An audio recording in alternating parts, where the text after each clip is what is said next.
नमस्कार, good morning दोस्तों। आप देख रहे हैं गौरव ज्ञान एकेडमी, जहां पर बिना किसी बकवास के अच्छे क्वेश्चंस करंट अफेयर्स के कराए जाते हैं, जो कि एग्जाम के लिए, सभी प्रतियोगी परीक्षाओं के लिए महत्वपूर्ण होते हैं। तो देखिए, हम लोग डेली करंट अफेयर्स करते हैं, और अब अगर आप चैनल पर नए हैं तो प्लीज़ चैनल को सब्सक्राइब कर लीजिए, लाइक और शेयर भी करिए, ताकि आपको रोज़ डेली अपडेट्स प्राप्त होती रहे। तो चलिए देखते हैं आज का अपना पहला क्वेश्चन क्या है। और लास्ट में 2 मिनट्स क्विक रिवीजन देखना ना भूलें, क्योंकि पिछले दिन का रिवीजन 2 मिनट में करा दिया जाता है, और आपको पता है कि हमारे स्टडीज़ में रिवीजन का कितना इंपॉर्टेंस होता है। ठीक है, तो आ जाइए देखिए, स्टार्ट करते हैं। आज का पहला क्वेश्चन क्या है। हाल ही में पहला खाद्य और शांति के लिए MS स्वामीनाथन पुरस्कार किसे प्रदान किया गया है? ज्ञानवीरों, ये प्रदान किया गया है एडीमोला एडेनले को।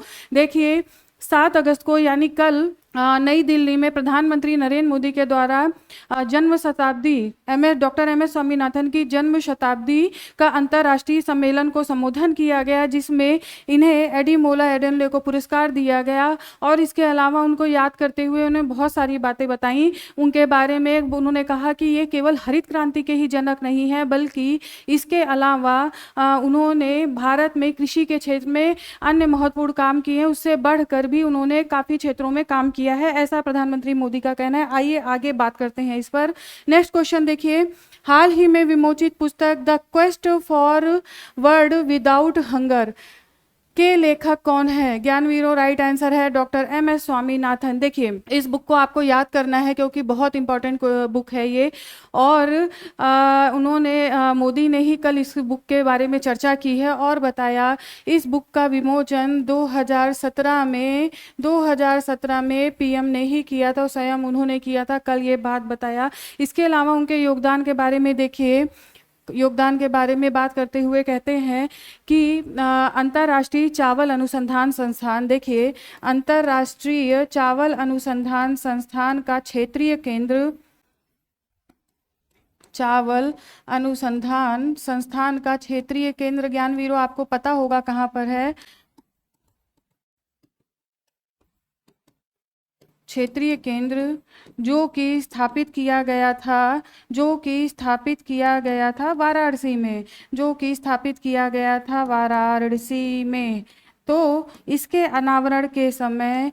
अनावरण में डॉक्टर MS स्वामीनाथन की विशेष भूमिका थी, ऐसा कल प्रधानमंत्री मोदी के द्वारा बताया गया है। तो देखिए ज्ञानवीरों, ये बुक का नाम ध्यान रखिए, आपसे जरूर एग्जाम में ये पूछा जा सकता है।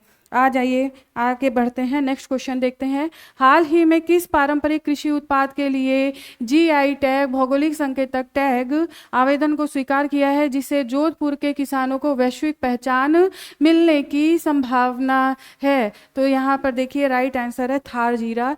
थार जीरा अपने आप में ही अपनी विशेष सुगंध के लिए जाना जाता है ज्ञानवीरों, और ये जोधपुर के किसानों के लिए काफ़ी महत्वपूर्ण है। और आप जानते हैं, अगर आप भौगोलिक संकेतक के बारे में नहीं जानते हैं तो मैं आपको बताती हूँ। देखिए, और उससे पहले ये देखिए कि ये नाबार्ड के सहयोग से ये GI टैग मिलेगा। ठीक है, ये GI टैग मिलेगा नाबार्ड के सहयोग से। आगे देखिए, जो ये GI टैग है, यानी कि भौगोलिक संकेतक वस्तु, ठीक है, भौगोलिक संकेत वस्तु पंजीकरण भारत में किस प्रकार मिलता है, मैं उसकी बात कर रही हूँ।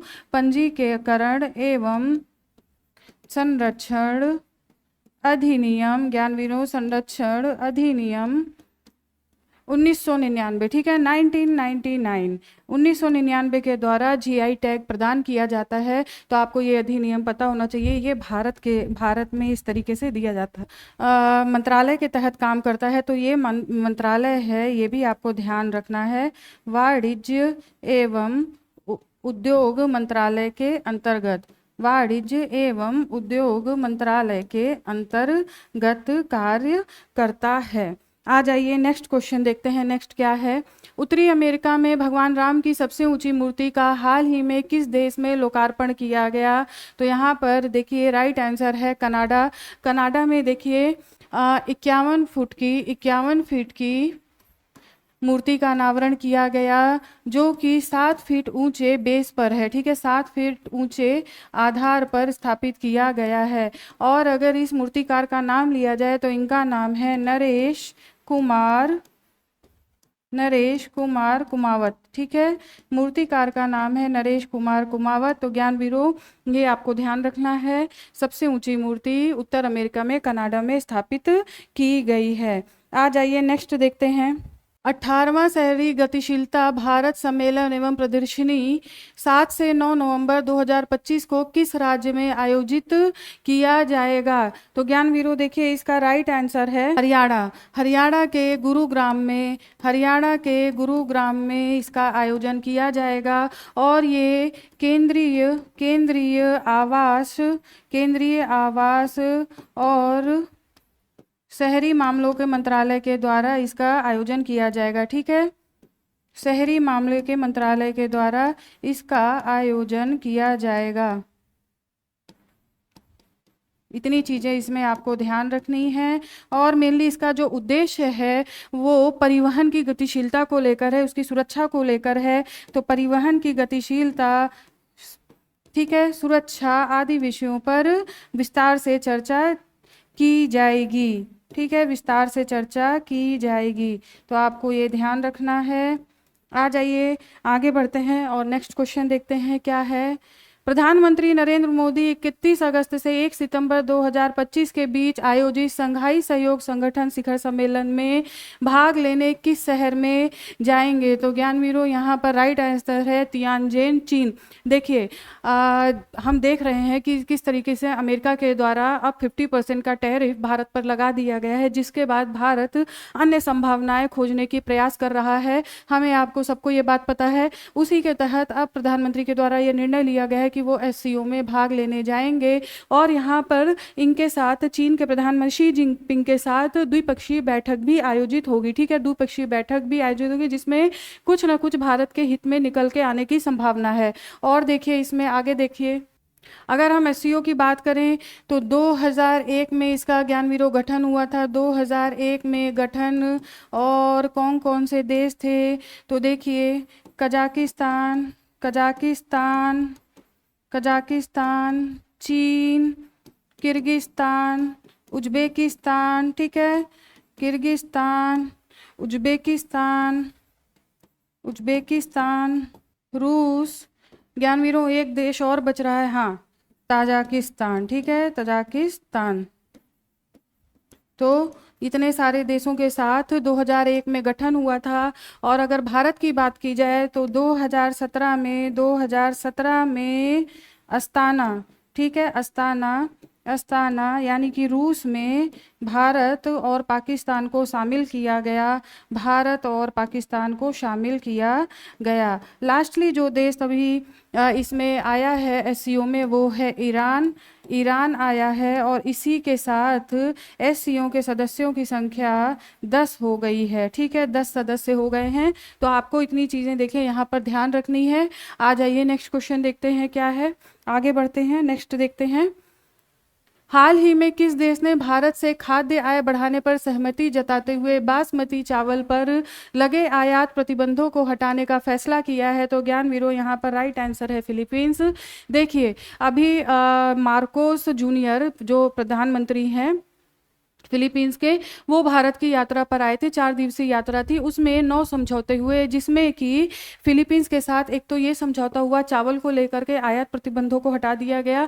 इसके अलावा देखिए, इसके साथ ही साथ वीजा फ्री यात्रा, भारतीयों के लिए वीजा फ्री यात्रा की भी सुविधा दी, जिसका प्रधानमंत्री ने स्वागत किया। वीजा फ्री यात्रा की भी सुविधा फिलीपींस के द्वारा भारतीयों के लिए दी गई है।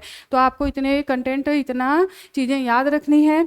आ जाइए नेक्स्ट देखते हैं। सांकेतिक भाषा विशेषज्ञों को इम्पैनल में शामिल करने वाला भारत का पहला राज्य कौन बना है? तो राइट आंसर है पंजाब। देखिए, पंजाब के द्वारा न्याय के लिए, ठीक है, न्याय के लिए दिव्यांग बच्चों के लिए ये किया गया है, ठीक है, न्याय के लिए दिव्यांग बच्चों के लिए किया गया है। और अगर हम बात करें इसमें तो पॉक्सो एक्ट, ठीक है, पॉक्सो एक्ट 2012 के तहत ये किया गया है, जो कि इसमें देखिए ये है बाल यौन अपराध संरक्षण ठीक है, संरक्षण अधिनियम 2012, ठीक है, अधिनियम 2012 के तहत। और इसके साथ ही साथ देखिए किशोर किशोर न्याय अधिनियम, किशोर न्याय अधिनियम के तहत ये इम्पैनल का गठन किया गया है। और देखिए मेनली न्याय, ताकि बच्चे अपनी अगर बात को एक्सप्रेस कर भी पा रहे हैं और कोई समझने वाला नहीं है तो उन्हें न्याय नहीं प्राप्त होगा, इसीलिए ये व्यवस्था की गई है। ठीक है, चलिए आ जाइए नेक्स्ट क्वेश्चन देखते हैं। नेक्स्ट क्या है? अंतर्राष्ट्रीय सौर गठबंधन आईएसए का 107वां सदस्य हाल ही में कौन बना है? तो ज्ञानवीरो यहाँ पर राइट आंसर है मालडोवा। देखिए मालडोवा जो है 107वां सदस्य बना है और ये कहाँ पर है? तो ये है रोमानिया, रोमानिया और यूक्रेन के मध्य। ठीक है, रोमानिया और यूक्रेन के मध्य एक यूरोपीय देश है, तो ये आपको ध्यान रखना है। मैप में ज़रूर देख लीजिएगा कि ये कहाँ पर है इसकी स्थिति। आ जाइए अब थोड़ा सा अंतर्राष्ट्रीय सौर गठबंधन इंटरनेशनल सोलर अलायंस के बारे में जानते हैं। देखिए ये एक ऐसा समूह है, राष्ट्रों का ऐसा समूह है जो कि कर्क रेखा और मकर रेखा के मेनली बीच में अवस्थित है। तो यहाँ पर सौर ऊर्जा सबसे ज़्यादा मिलती है कर्क रेखा और मकर रेखा के मध्य। इसको ध्यान में रखते हुए आईएसए का गठन किया गया।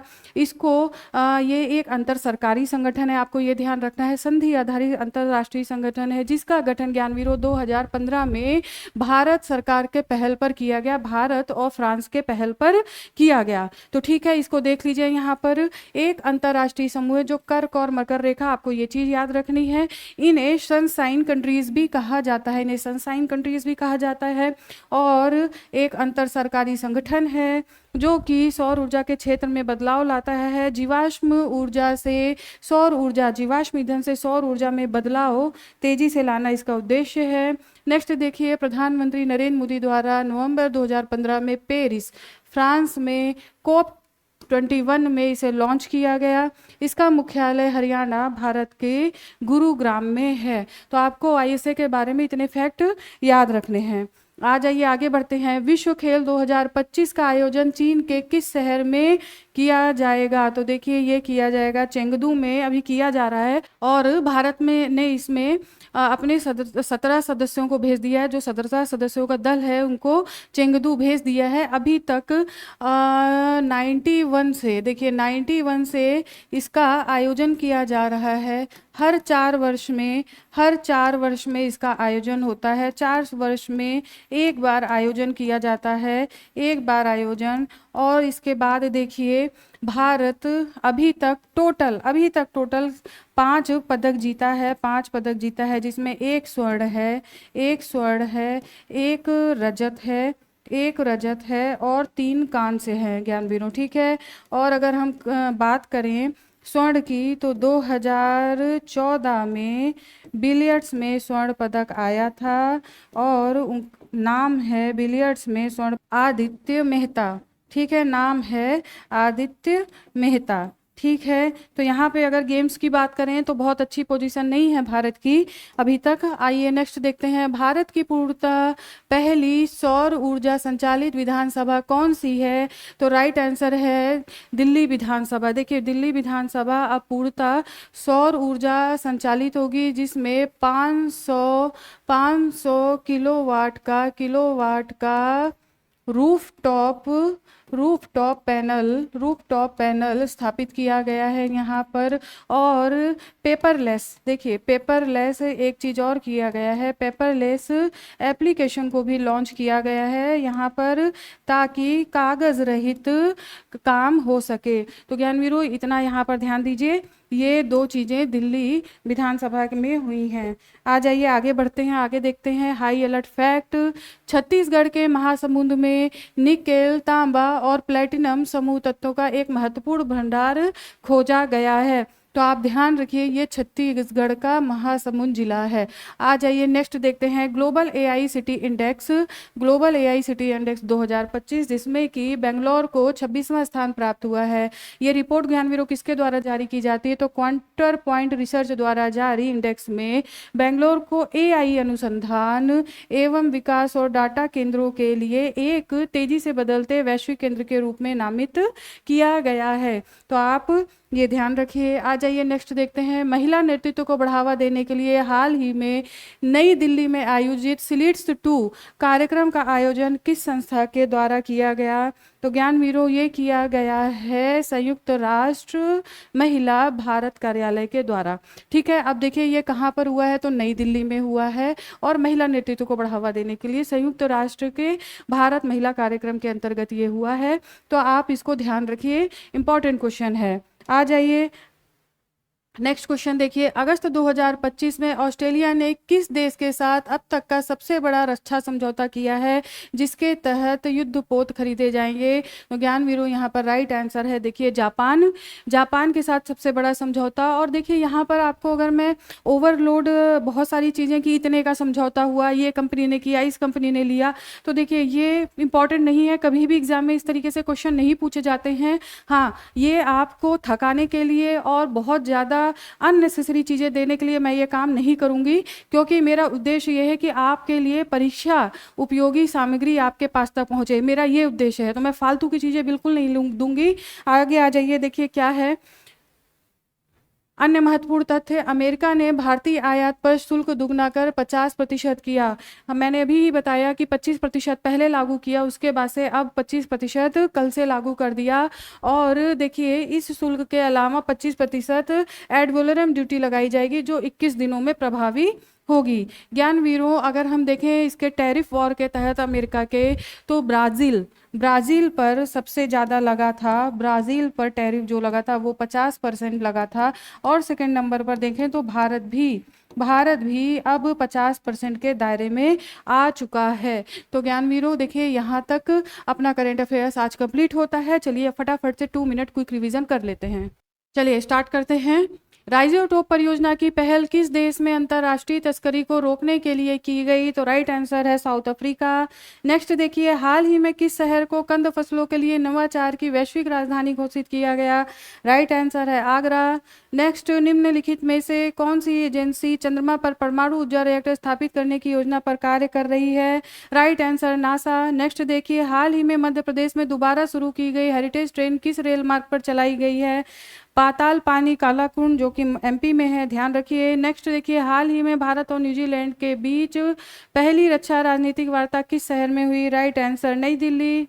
निजुत मोइना 2.0 योजना किस राज्य सरकार द्वारा लड़कियों की उच्च शिक्षा में सहायता के लिए चलाई जा रही है? राइट आंसर है असम। नेक्स्ट देखिए, इसरो द्वारा गगनयान मिशन के लिए शुरू किया गया होप मिशन, जिसका फुल फॉर्म है हिमालयन आउटपोस्ट प्लेनेटरी एक्सप्लोरेशन अभ्यास, भारत के किस क्षेत्र में चलाया जा रहा है? राइट आंसर है लद्दाख सोकर क्षेत्र, ये ध्यान रखिए। नेक्स्ट देखिए, हाई अलर्ट फैक्ट। भारत का यूनिफाइड पेमेंट इंटरफेस यूपीआई ने एक ही दिन में 700 मिलियन से ज़्यादा लेन देन का रिकॉर्ड बनाया। अब लक्ष्य जो भारत सरकार का है वो है दैनिक 100 करोड़ यूपीआई लेन देन का लक्ष्य। अगर इसी तरीके से रहा तो एनपीसीआई का अनुमान है कि यह लक्ष्य अगले वर्ष तक हासिल कर लिया जा सकता है।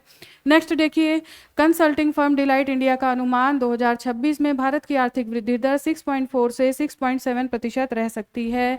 नेक्स्ट देखिए, पैन अमेरिकन हॉकी कप 2025 में किस देश ने पुरुष और महिला दोनों टूर्नामेंट में स्वर्ण पदक जीते हैं? राइट आंसर है अर्जेंटीना, अमेरिका को पराजित करके। नेक्स्ट देखिए, अगस्त 2025 में मणिपुर में प्राकृतिक आपदा के दौरान भारतीय वायुसेना और असम राइफल्स द्वारा चलाए गए संयुक्त राहत अभियान का नाम क्या है? ऑपरेशन सहयोग। नेक्स्ट, नागालैंड के किस सामुदायिक रिजर्व में 10 एशियाई विशाल कछुओं को पुनर्स्थापित किया गया? ज़ेलियांग सामुदायिक रिजर्व। नेक्स्ट, इसके बारे में मैंने कल बताया है, तो यहाँ पर टाइम वेस्ट करने की आवश्यकता नहीं है, केवल क्वेश्चन आंसर देखना है। विश्व स्वास्थ्य संगठन और हर्बल औषधियों के लिए अंतर्राष्ट्रीय नियामक सहयोग कार्यशाला की मेजबानी अगस्त 2025 में भारत के किस शहर द्वारा की जाएगी? तो राइट आंसर है गाजियाबाद। नेक्स्ट, भारत में हर वर्ष हथकरघा दिवस कब मनाया जाता है? राइट आंसर 7 अगस्त। नेक्स्ट, हाल ही में किस देश ने इंटरमीडिएट रेंज न्यूक्लियर फोर्सेस संधि से बाहर होने का निर्णय लिया है? राइट आंसर है रसिया। नेक्स्ट, अन्य महत्वपूर्ण तथ्य देखते हैं। यूनेस्को विश्व धरोहर केंद्र भारत ने 2025-26 के नामांकन के लिए प्राचीन बौद्ध स्थल सारनाथ को विश्व धरोहर स्थल के रूप में सूची सूचीबद्ध करके एक डोजियर प्रस्तुत किया है। सारनाथ वाराणसी के पास स्थित है। यह वह पवित्र स्थान है जहाँ पर महात्मा बुद्ध ने अपना पहला उपदेश दिया था, जिसे हम धर्म चक्र प्रवर्तन के नाम से ज्ञानवीरों जानते हैं। तो देखिए ज्ञानवीरों, आज का करंट अफेयर्स यहीं पे कंप्लीट होता है। फिर आपके सामने कल उपस्थित होती हूँ कुछ नए अपडेट्स के साथ। तब तक स्वस्थ रहिए, पढ़ते रहिए, मस्त रहिए। धन्यवाद।